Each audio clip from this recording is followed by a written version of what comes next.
वाली लेयर से जब चीजें नीचे वाली जनरेशन में जाती हैं तो उसको हम इनहेरिटेंस कहते हैं। जैसे हमारे जो ग्रैंड पेरेंट्स वाली लेयर थी, उस लेयर से सारी की सारी जो चीजें हैं वो हमारे पेरेंट्स वाली लेयर तक आती हैं और उससे सारी की सारी चीजें हमारी लेयर तक आएंगी। तो जब एक लेवल से प्रॉपर्टीज दूसरे लेवल पर जाती हैं तो एक तरीके से हम कह सकते हैं कि वो सारी की सारी चीजें property in the sense property नहीं बट क्वालिटीज या और बाकी चीजें, उन्हें हम कहते हैं कि वो चीजें इनहेरिट हो रही हैं। तो सेम इनहेरिटेंस हमें देखने को मिलती है CSS और HTML के अंदर।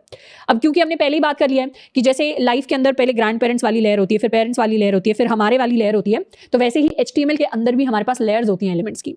हो सकता है बाहर की तरफ हमने कोई डिव लिखा हो, डिव के अंदर मैंने किसी पैराग्राफ को क्रिएट किया हो, पैराग्राफ के अंदर मैंने किसी अनऑर्डर्ड लिस्ट को क्रिएट किया हो, तो मैं कह सकती हूं कि मेरे लेवल के हिसाब से डिव जो है वो सबसे ऊपर वाली लेयर में है, नीचे वाली लेयर में मेरे पास पैराग्राफ आ जाता है, उससे नीचे वाली लेयर में मेरे पास अनऑर्डर्ड लिस्ट आ जाती है। तो यहां से CSS की इनहेरिटेंस प्रॉपर्टी कहती है कि अगर मैंने डिव को कोई क्वालिटी दे दी, अगर मैंने डिव को कोई CSS की प्रॉपर्टी को सेट कर दिया, मान लेते हैं मैंने डिव का जो बैकग्राउंड कलर है उसको ब्लू सेट कर दिया और पैराग्राफ का कोई बैकग्राउंड कलर सेट नहीं है, अनऑर्डर्ड लिस्ट का भी कोई बैकग्राउंड कलर सेट नहीं है, तो इनहेरिटेंस से क्या होगा, इसकी जो प्रॉपर्टीज हैं वो इन तक भी पहुंच जाएंगी। यानी पैराग्राफ का भी बाय डिफॉल्ट कलर ब्लू हो जाएगा एंड अनऑर्डर्ड लिस्ट का भी बाय डिफॉल्ट कलर ब्लू हो जाएगा। इसको एक एग्जांपल के लिए समझते हैं।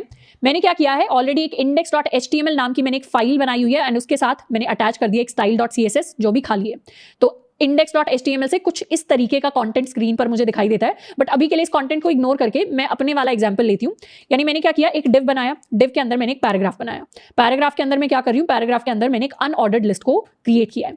अब अनऑर्डर्ड लिस्ट के अंदर कुछ आइटम्स क्रिएट कर लेते हैं लिस्ट के, A, इसको कह देते हैं B, इसको कह देते हैं C, एंड इस तरीके से बहुत सारे आइटम्स आ गए हैं। अब पैराग्राफ के अंदर भी हम कुछ कंटेंट डाल देते हैं, अनऑर्डर्ड लिस्ट के अंदर भी यहाँ पर कुछ कंटेंट डाल देते हैं, इसको कर लेते हैं सेव।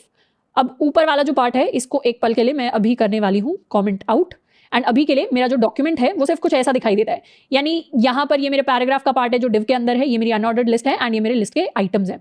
अब मैं style.css में क्या करूंगी, सिर्फ जो मेरा डिव होगा, जो मेरा डिव है इसे मैं बैकग्राउंड कलर देने वाली हूं ब्लू के इक्वल। अभी मैंने क्या किया, सिर्फ डिव को बैकग्राउंड कलर दिया है, मैंने पैराग्राफ को बैकग्राउंड कलर नहीं दिया, मैंने अनऑर्डर्ड लिस्ट को भी बैकग्राउंड कलर नहीं दिया, मैंने लिस्ट को भी बैकग्राउंड कलर नहीं दिया। लेकिन जब मैं पेज को रिफ्रेश करूंगी ये सारी की सारी चीजें ब्लू हो गई, मतलब मेरा पैराग्राफ भी ब्लू हो गया है, मेरी अनऑर्डर्ड लिस्ट भी ब्लू हो गई है, मेरी लिस्ट भी ब्लू हो गई है। ऐसा इसलिए पॉसिबल हो पाया कि जबकि मैंने पैराग्राफ और अनऑर्डर्ड लिस्ट इन दोनों को कलर नहीं दिया था, बट क्योंकि मैंने डिव को कलर दे दिया तो वो डिव वाली प्रॉपर्टी पैराग्राफ ने इनहेरिट कर ली, यानी इसने पैराग्राफ ने डिव से उसकी प्रॉपर्टीज ले ली एंड अनऑर्डर्ड लिस्ट ने पैराग्राफ से उसकी प्रॉपर्टीज ले ली एंड जो हमारा लिस्ट का आइटम है उसने अनऑर्डर्ड लिस्ट से उसकी प्रॉपर्टीज ले ली। तो इस तरीके से इनहेरिटेंस लेवल वाइज वर्क करता है।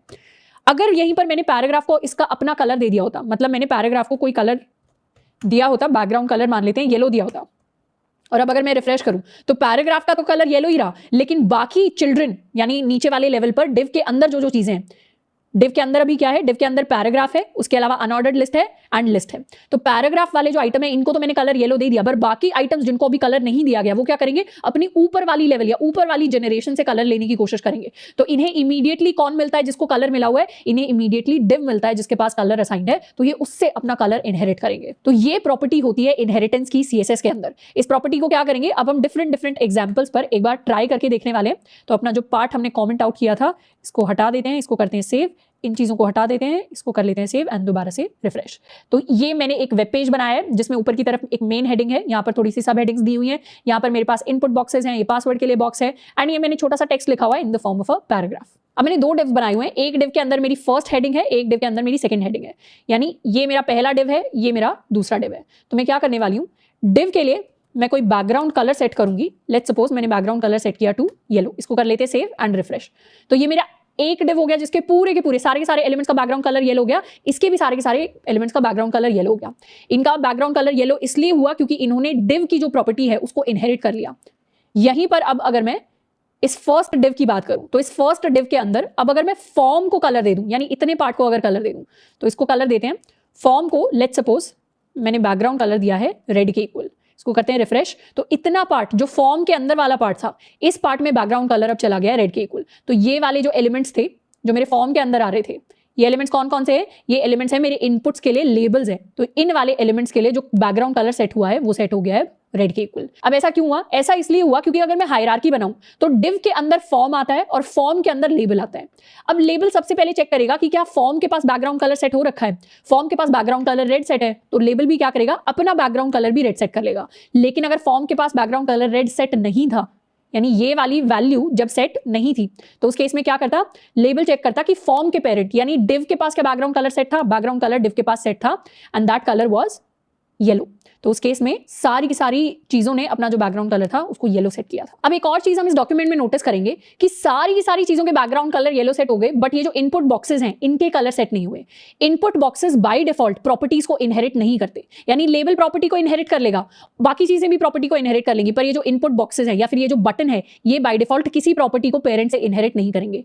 अगर मुझे इनकी प्रॉपर्टीज को इनहेरिट करवाना है तो उसके लिए स्पेसिफिकली CSS के अंदर जाकर मुझे लिखना पड़ेगा इनपुट के अंदर, अगर मैं चाहती हूं कि ये बैकग्राउंड कलर को इनहेरिट करें तो मुझे लिखना पड़ेगा कि बैकग्राउंड कलर को अपने पेरेंट से इनहेरिट कर लो। तो इसको करेंगे सेव एंड रिफ्रेश, तब जाकर मेरे इनपुट बॉक्सेस का जो बैकग्राउंड कलर है वो चेंज होगा। सेम चीज ट्रू है मेरे बटन के लिए। बटन के लिए भी मुझे जाकर लिखना पड़ेगा बटन, एंड इसके लिए भी अगर मैं चाहती हूं कि मेरा बैकग्राउंड कलर चेंज होकर जो भी ये वैल्यू इनहेरिट करेगा उस पर चेंज हो जाए तो इसको करेंगे रिफ्रेश, और अब मेरे बटन का भी बैकग्राउंड कलर चेंज होकर हो जाएगा येलो के इक्वल। तो दो चीजें याद रखनी है, एक ये कि हर एलिमेंट कोशिश करता है अपने पेरेंट की प्रॉपर्टीज को इनहेरिट कर ले अगर उसकी खुद की प्रॉपर्टीज नहीं है तो, और पेरेंट की नहीं मिलती तो फिर ग्रैंड पेरेंट्स या ऊपर लेवल के एंसेस्टर्स की प्रॉपर्टी को इनहेरिट करने की कोशिश करता है।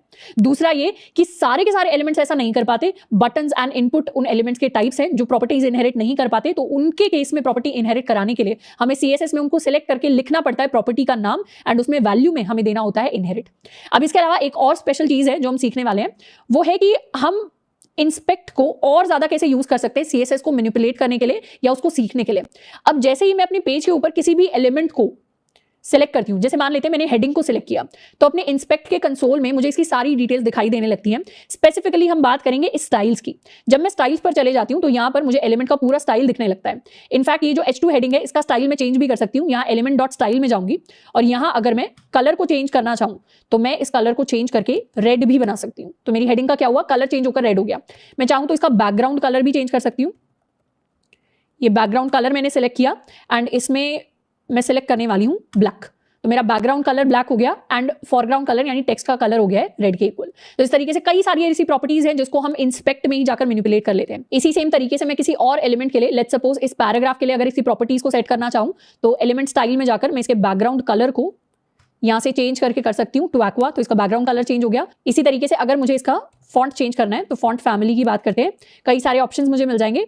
तो इस तरीके से हम काफी डायनेमिक तरीके से चेक कर सकते हैं कि मेरी क्या वैल्यू एक्चुअली सेट होने वाली है। तो मोनोस्पेस मैंने सेट कर दिया है एंड इस तरीके से मैं CSS को ब्राउजर के अंदर ही चेंज करके चेक कर सकती हूँ कि कौन सी चीज वेब पेज के ऊपर अच्छी दिखेगी एंड कौन सी चीज वेब पेज के ऊपर अच्छी नहीं दिखेगी। अगर मान लेते हैं अभी मुझे इस फॉन्ट को बंद करना है और डिफॉल्ट चलाना है तो मैं यहाँ से जाकर इस प्रॉपर्टी को क्रॉस भी कर सकती हूँ। टिक कर दिया यानी क्रॉस कर दिया। अब अगर इसका बैकग्राउंड कलर मैं वापस से रीसेट करना चाहती हूँ तो इसको प्रॉपर्टी को अनटिक करके मैंने क्या किया, उस प्रॉपर्टी को क्रॉस कर दिया। और जैसे इस पेज को रिफ्रेश कर दूंगी तो बाय डिफॉल्ट जो चीजें मैंने लिखी थी CSS फाइल के अंदर वही सारी स्टाइलिंग यहाँ पर इंप्लीमेंट हो रही होगी। एक और चीज ट्राई करते हैं, जैसे मेरे पास ये बटन है मेरा लॉगिन बटन। लॉगिन बटन के लिए मैं एक स्टाइल डिफाइन करने वाली हूं फॉर हवर।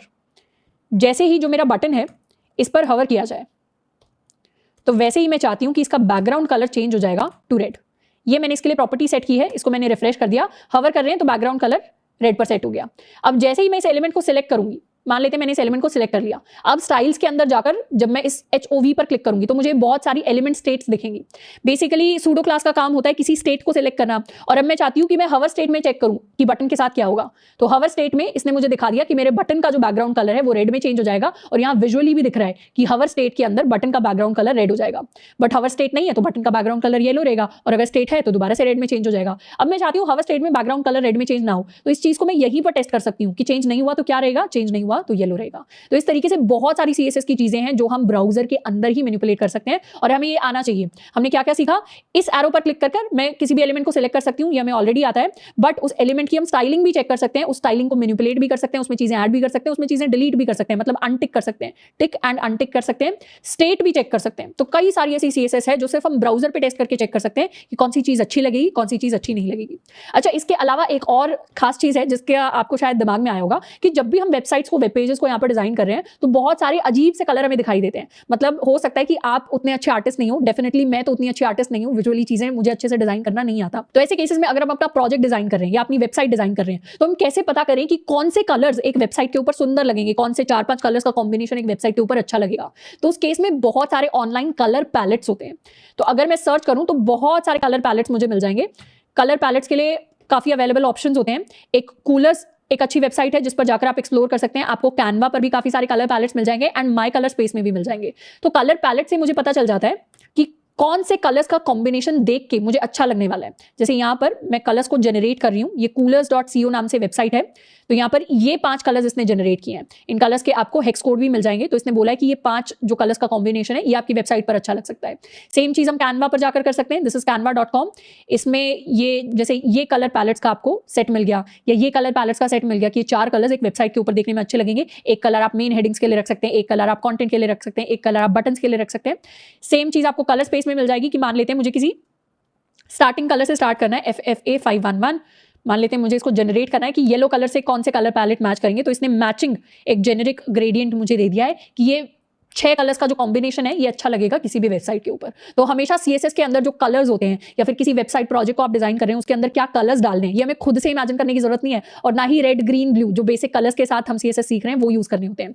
हम काफी सारे डिफरेंट कोड्स के साथ ट्राई कर सकते हैं, डिफरेंट कलर पैलेट्स को ट्राई कर सकते हैं ऑनलाइन, ताकि हमारे वेब पेजेस हमारी CSS और ज्यादा सुंदर लगे। अच्छा, इसके अलावा इनहेरिटेंस में एक और छोटी सी चीज कि हर प्रॉपर्टी बाय डिफॉल्ट इनहेरिट नहीं होती। जैसे बैकग्राउंड कलर इनहेरिट हो जाएगा, कलर इनहेरिट हो जाएगा, बट कुछ प्रॉपर्टीज होती हैं जिनको हम आगे जाके पढ़ेंगे, जैसे मेरी विड्थ हो गई या जैसे मेरी हाइट हो गई या जैसे बॉर्डर हो गया। इसके अलावा और भी काफी सारी ऐसी प्रॉपर्टीज होती हैं जो नॉन इनहेरिटेड होती हैं जिनको आप इनहेरिट नहीं कर सकते। तो इस चीज का हमें खास ख्याल रखना है कि जरूरी नहीं है कि हर बार आपने पेरेंट में कोई प्रॉपर्टी सेट कर दी तो उसको हमेशा हम इनहेरिट कर पाएंगे। कई बार ऐसी प्रॉपर्टी भी होती है जो इनहेरिट हो ही नहीं सकती, तो उस केस में स्पेसिफिकली जाके हमें प्रॉपर्टी की वैल्यू को सेट करना पड़ता है। तो आई होप कि CSS में सिलेक्टर्स, कॉम्बिनेटर्स, स्पेसिफिसिटी, इनहेरिटेंस एंड और भी डिफरेंट जो टॉपिक्स हमने इस चैप्टर के अंदर पढ़े उनको पढ़ने में आपको भी काफी ज्यादा मजा आया होगा। एंड इसके बाद CSS को काफी लंबा जा रहा है CSS as compare to HTML, but ये जो जितने भी पार्ट्स हम करने वाले CSS के सारे वर्थ इट होंगे। एंड जितना भी टाइम हम इस चीज के ऊपर इनपुट करेंगे वो और ज्यादा better projects and better websites design करने में हमारी हेल्प कर रहा होगा।